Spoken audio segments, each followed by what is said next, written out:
Hello and welcome to A Game of Two Halves Series 4, a sports news show by sports journalism students here at the University of South Wales.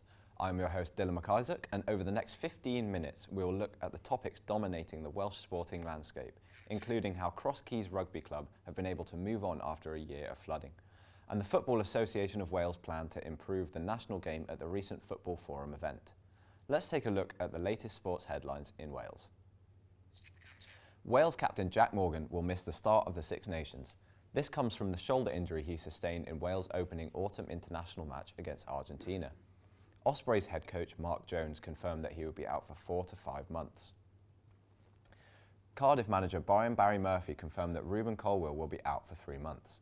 The Welsh midfielder damaged his ankle ligaments in last Saturday's 3-1 win over Northampton Town. Meanwhile, his brother Joel is also a doubt, picking up a last-minute knock last weekend.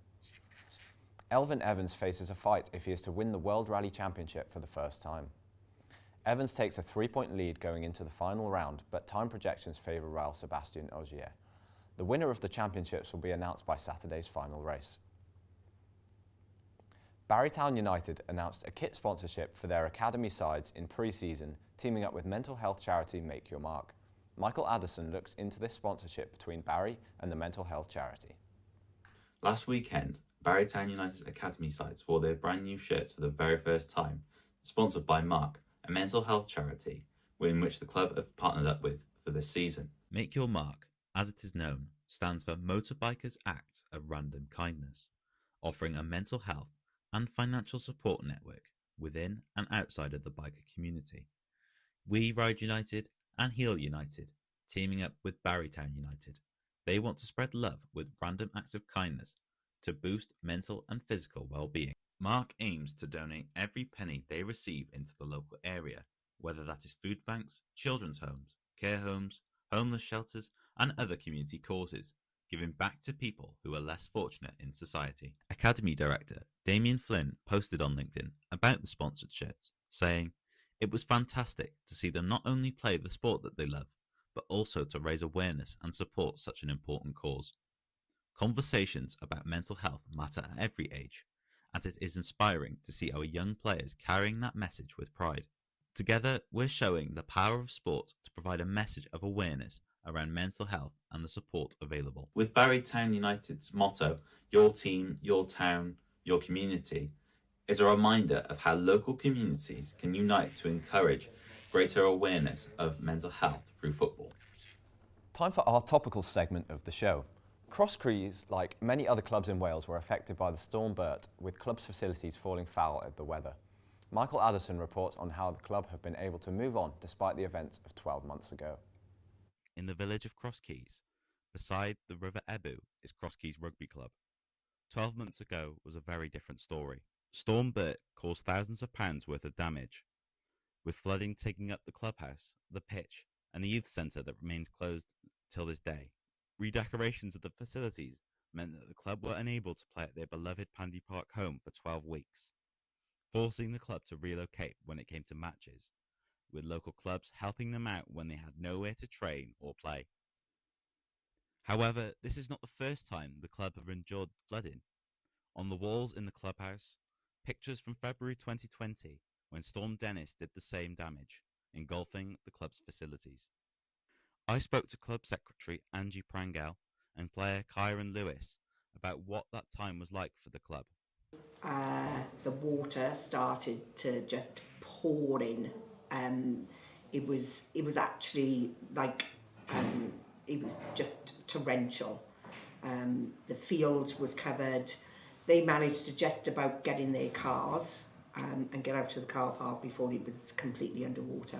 It was a really difficult period. We'd suffered a flood a few years before, but we hadn't seen anything like that in quite a few years. A lot of the boys were devastated. We weren't sure what was going to happen short term within the club, so we wasn't sure where we were going to train, where we were going to play. So luckily we had quite a lot of support from the local community, so we were able to play some of our home matches in Risca RFC just down the road.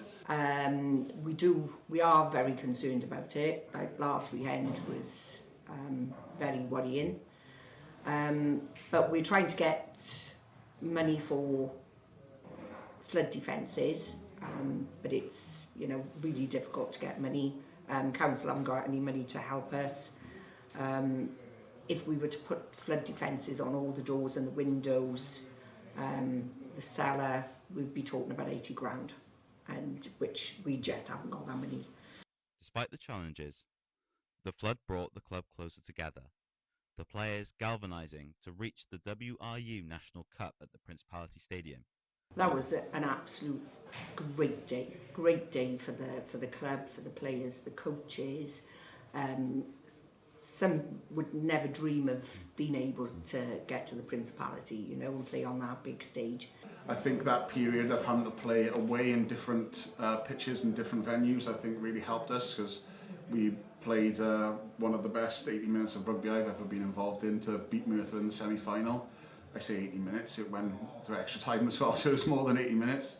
And then obviously, down into the final down at Principality Stadium, which is a great honour for any rugby player, really. Regardless of the result, it was a memorable end to a tough season off the pitch. Next up, we hear from third-year student Michael Addison, who reflects on his time doing the sports journalism course here at USW.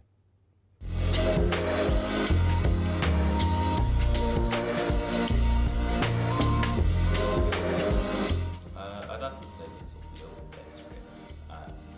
Coming here and getting a feel for the course and getting to speak to lecturers like Delmy, and got to see how the course worked, especially with the ties to FAW and WRU, and also the quite cool experiences that you can have whilst doing the course, which was quite cool.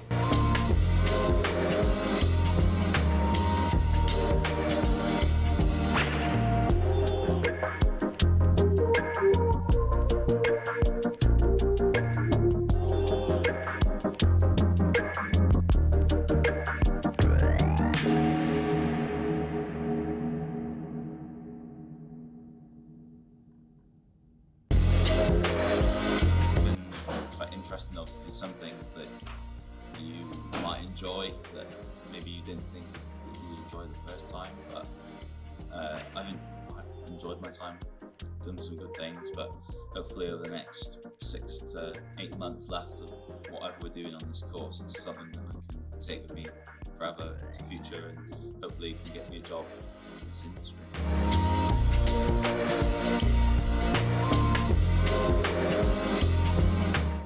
Michael Addison caught up with sports journalism second-year student Rebecca Hall about life on the course and her aspirations for the rest of her time studying at USW.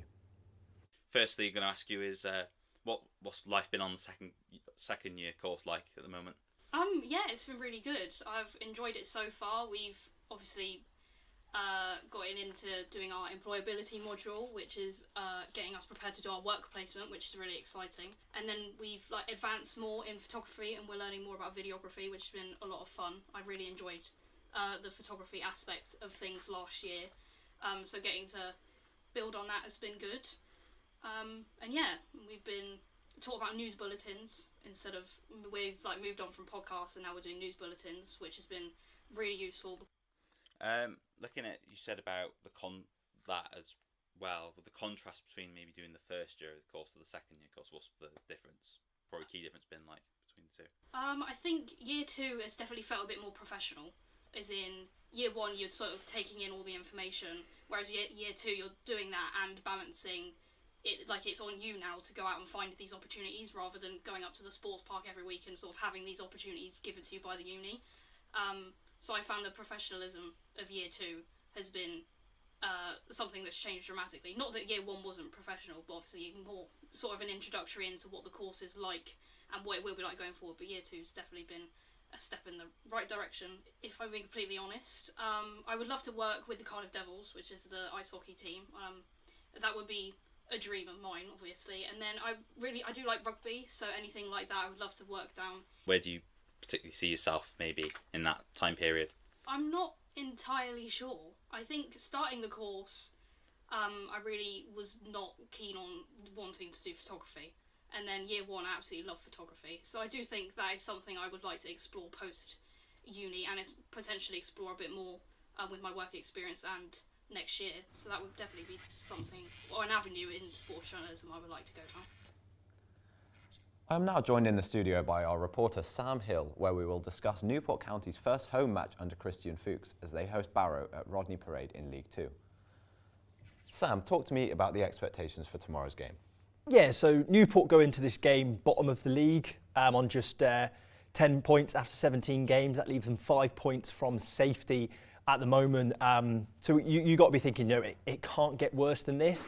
They've obviously brought Christian Fuchs in as a new manager, former Leicester City footballer. So we'll talk a little bit about that getting forward. But Barrow, as an opponent, have actually quite a strong away form. They've got 10 points away from home. They find themselves 17th in the table. So their away form is stronger than their home form. On the flip side of that, Newport's home form is the poorest in the league, just 1 point from their games at home this season, yet to win. So I think from their point of view, there's not a huge amount of expectation going into this game. But equally, both Barrow and Newport have conceded the most goals this season. So in terms of a game for the neutrals, there might be some goals. And obviously, Christian Fuchs is a huge name in terms of football. How have the fans reacted to this appointment? Yeah, I think it's been a bit of a mixed bag in terms of reaction. Obviously, he comes into this as his first senior management role. So from that point of view, there is a degree of concern around that. And then on the flip side of that, he's a man who, because of what he did with Leicester, that famous 15-16 title win, he's quite admired by football fans in general. So I think there's a degree of excitement around that.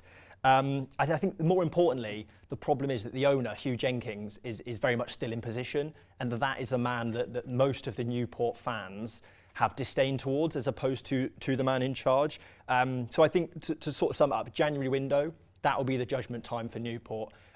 Whether they get the incomings in, whether the results improve up until January.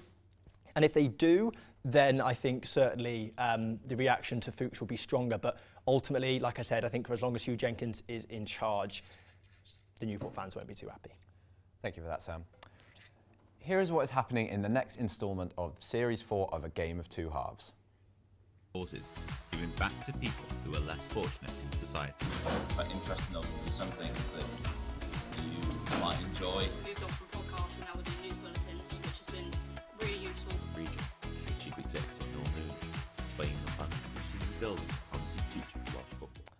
The Football Association of Wales Football Forum recently concluded after the roadshow spanned the country over November. Next up, we look at the event that recently took place at Newport's Dragon Park.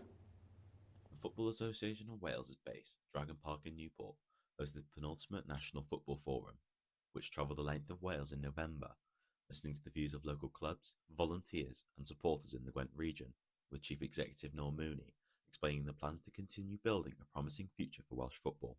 In the near 3-hour event, there was an emphasis on how the game can progress at the grassroots level, in alignment with an update of the Ian Cymru strategy the FAW released back in 2021, as they look ahead to the next cycle, which will be released in 2026, and will run up until the 2035 Women's World Cup, which is expected to be shared across the 4 home nations, England, Wales, Northern Ireland and Scotland. Meanwhile, the 2028 European Championships will be held in the United Kingdom and Ireland, with the Principality Stadium hosting the opening game of the tournament. There was an emphasis on performance and how Welsh football can compete on the world stage. The evening before, the men's national side, managed by Craig Bellamy, defeated North Macedonia 7-1 to book their place in the playoffs, ahead of next summer's World Cup, where they will play Bosnia and Herzegovina in the semi-final. Should they win that game, they will play the winner of Italy versus Northern Ireland in Cardiff. Meanwhile, the women's game in Wales has also been in the spotlight, as Rhian Wilkinson's side made it to the Euros for the very first time.